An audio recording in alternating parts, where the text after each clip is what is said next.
In the late summer of 1984, I was reading a column by Patrick J. Buchanan against abortion, and something clicked in my head, and I saw it more clearly than I ever had before. I had heard the statistics before: 1.6 million abortions a year, 4,400 a day. But something about what he said that day made me stop looking at it from a statistical perspective, and suddenly I saw these babies as specific individuals. Here you've got this baby girl who waited thousands of years in the heart of God for her only chance at life in this world, and a few weeks ago she was conceived finally after all this time, and tomorrow her mother is planning on taken her in to be dismembered to death. And so, and there I sat, not doing anything about it. And 11 years in, I'd never done anything, and I couldn't take it anymore. I had to do something. How do you think America has been impacted by 40 years of legalized abortion? Do you think it's affected our culture or society at all? Yes, sure. It has made us more callous, or more callous and ungodly culture, and we've drifted farther and farther from God. Now, one time you believed violence against buildings or structures that house abortion services was justified. Has your view changed on this at all, and why or why not? Well, I'm not judging you for the way you worded it, and I know that that's standard speech now. But when you call the destruction of a facility like that where people are tortured to death, when you call the use of force against that violence, you're using pro-abortion rhetoric, actually. And you're pretending to not be able to make the distinction between violence and the use of force. For example, if a policeman defended the life of an innocent person on the street by force, you wouldn't report it and say that the policeman got violent with this criminal. It would be the use of force. So obviously my view has not changed. Did you ever worry that if going after one of these structures using force, that someone might get hurt and it would just be a physical place that was damaged but a person? Yes, I did worry about that, and I used all the precautions that I could. Before I would burn an abortion facility, I would go there many nights, make many trips there at night, and watch from a distance to make sure there was no activity in there at nighttime. And in fact, the night that I burned Planned Parenthood, when I got there and waited a little while to make sure, I discovered that the janitor was in there, and I had to leave and come back. I had to leave and come back about 3 times, I think. So you took extra precautions to make sure no one was injured? Right. How do you view your time in prison? Was it a worthwhile sacrifice for the cause you believe in, or do you regret it now, losing all that time? Well, was it worth it? There is a young woman walking around Cincinnati now who will turn 27 years old this summer because she wasn't aborted after all. Ask her if it was worth it. And for me personally, was it worth it? Incredibly so. I lost 7 years of my life, but I gained a beautiful young wife who loves me, and 6 more children besides the 3 I already had. And I couldn't imagine life without any one of those children. And I've got a good job that I like, that I've had for 15 years now. And so I've been very much blessed. I never would have met this woman, my wife, if I hadn't done that. She wrote to me when I was in prison, out of the blue. And that's probably a long answer, isn't it? What is spending that much time in prison like? Is it hard, or is it just boring? How would you characterize it?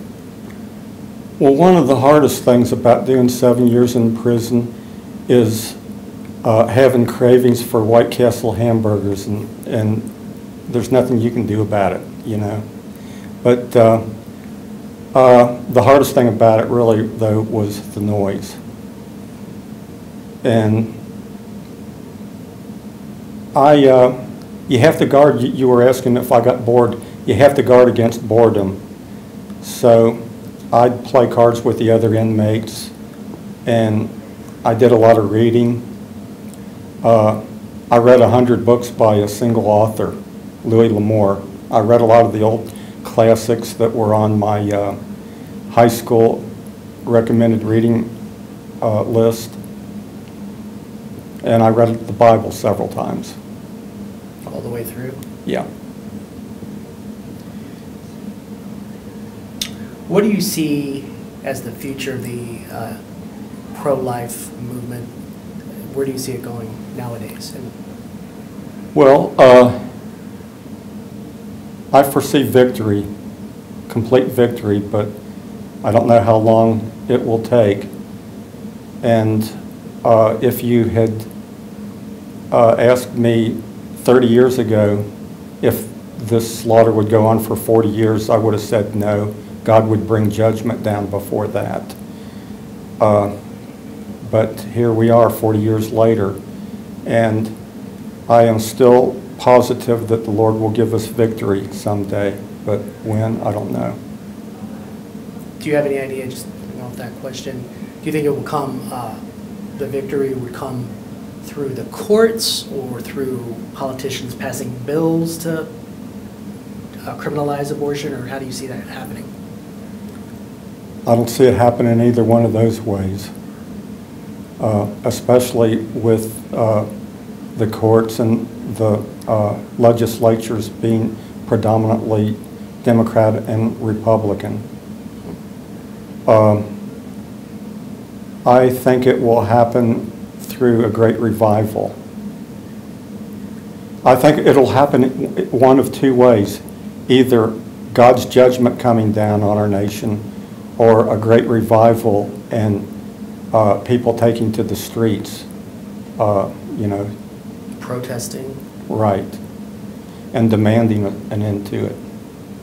My first federal case was in Florida, where I was charged with plotting to destroy an abortion facility in Pensacola.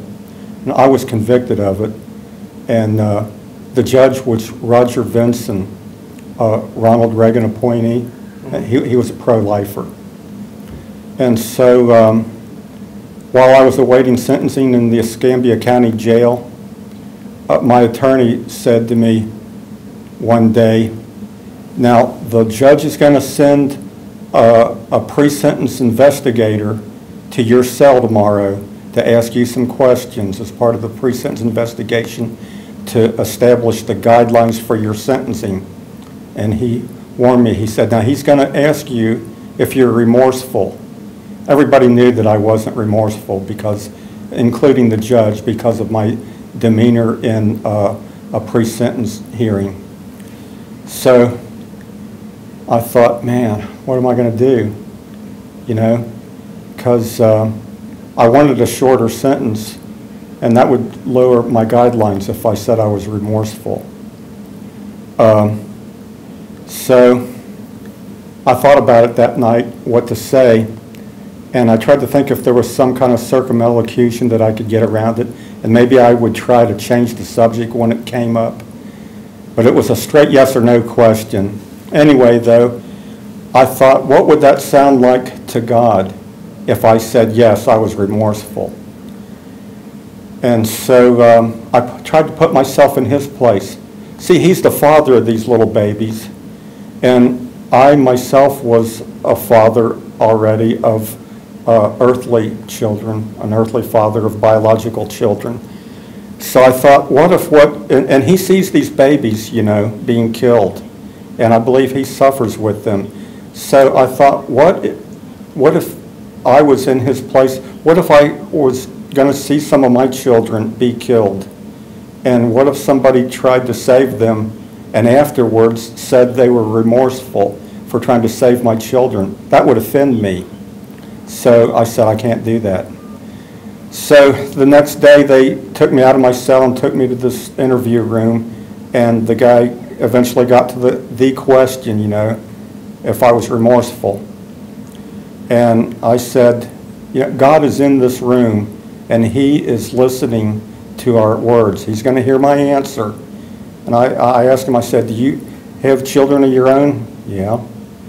Well, how would you feel? Well, now God is the father of these little babies who are being killed. Now, how would you feel if somebody was going to kill some of your children and somebody tried to save them and afterwards they said they were remorseful for trying to save your children? Wouldn't that offend you? Yeah. Well, it would offend me too. So I'm not going to let God hear me say that I am remorseful for trying to save some of his children, whether it was by the use of force or what. So the answer is no. And I asked him, just out of curiosity, how much time would I got off if I had said yes? He said it would have lowered your guidelines by 6 months. I said, you mean I only have to do an extra 6 months to maintain my personal integrity? He said, yeah. I said, bring it on, I'll do it. So, but then when I went to court, the prosecutor tried to get my sentence enhanced another 6 months on a factor called reckless endangerment. And the judge said, I'm ruling in Mr. Brockhoeft's favor because I want to give him a shorter sentence. Those were his exact words right there in front of the media and everything. So he gave me the 6 months off anyway, even though I wouldn't say I was remorseful. Do you think that might have been some sort of intervention?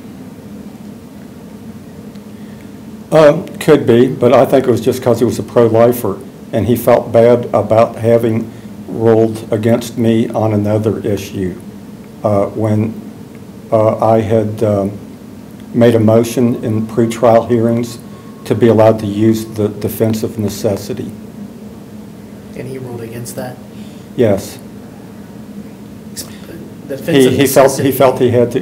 The defense of necessity is the defense that you did something to preempt something worse. And so he ruled against me because he said that, well, the actual law says, and my attorney showed it to me there, it says that the evil to prevented, it goes like this: it is legal to commit an act which would otherwise be illegal if the purpose of committing the act is to prevent a greater evil. And I think that's about exactly how it was worded in the old books. And when my attorney showed it to me in the courtroom, I said, look, it says evil. It's using a religious term, even a Christian term. He said, yeah, but this is an outdated textbook.